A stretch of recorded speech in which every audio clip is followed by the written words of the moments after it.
boat at papuntahin sa mga Pilipinong mangisda at mayroon pala silang kasamang media na magbibideo at parang i-dokumentaryo din nila ang nangyayari sa Ayungin Shoal at para malaman ng kanilang bansa na ganito ang nangyayari sa Ayungin sa West Philippine Sea. Panoorin nyo ang video footage mga isda na kuha ng aking barkada na si Renan Trimocha. Na po sila guys, nag-shipside na po sa amin.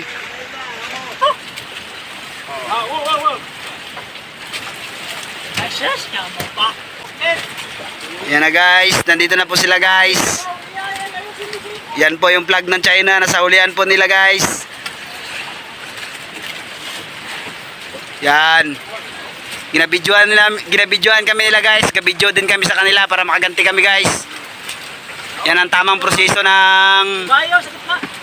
May mga babae po guys, kasama guys, ligawan ko yung isa dyan guys.